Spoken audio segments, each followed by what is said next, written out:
It's Wednesday. This means it's Wisdom and Wellness Wednesday. So for wellness, I have a glass of delicious apple, carrot, beet, ginger, and collard green juice.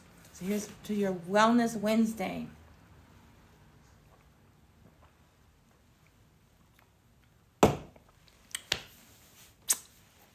Before I begin the wisdom section, I just wanted to acknowledge that I just learned that we're at war with Nigeria, and this is Trump's excuse by calling it violence against Christians. But from what I gathered, it's really herders against farmers, and Trump is turning it into violence against Christians. So do your research. I never in a million years would have expected this to happen. The Crusades starting up again in Nigeria. Did that ever cross your mind? No, it never crossed my mind. Okay, so hold on a minute. Let me get my book. Okay, yes. So I posted a little schedule. I'm planning to do something every day. Well, Wednesday is wisdom and wellness. So, got a list of information on consciousness from one of my favorite books, Egyptian Yoga Volume 1. Okay, I found the reading for today, but before I get to it, I have to share this. So this is about the Shabaka stone, the Shabaka inscription, and so here's something I wanted to share. All divine utterances. This is page 73 of Egyptian Yoga Volume 1 about from the Shabaka stone.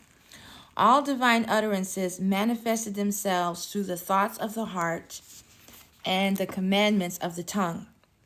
Justice is done to they who do what is loved, punishment to they who do what is hated.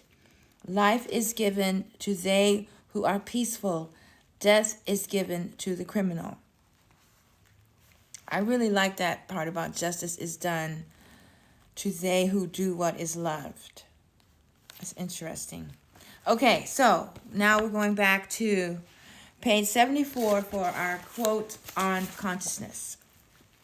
Consciousness, the heart, what modern physics would call intelligence, is the underlying reality behind all existence and all human experience.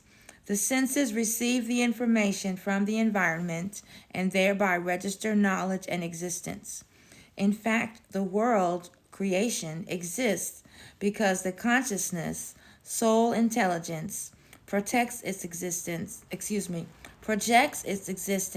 through thought power. There can be no existence without consciousness to perceive it. God is the netters, and the netters are creation.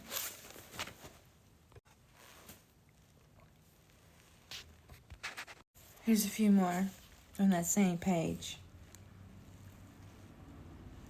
God is the underlying reality, consciousness, behind all events of the world. God is that which is perceived and also the perceiver. Therefore, only God exists. Nature does not exist as a separate entity from God. The soul of all things is God, or netter. God is the underlying reality, consciousness, behind all objects that exist, wood, minerals, foods, provisions, and all things that come from these. So since everything begins in as a thought, consciousness is the mind of creation, the mind of the creator, Consciousness is the mind of the creator. It's intelligence streaming into everything in creation.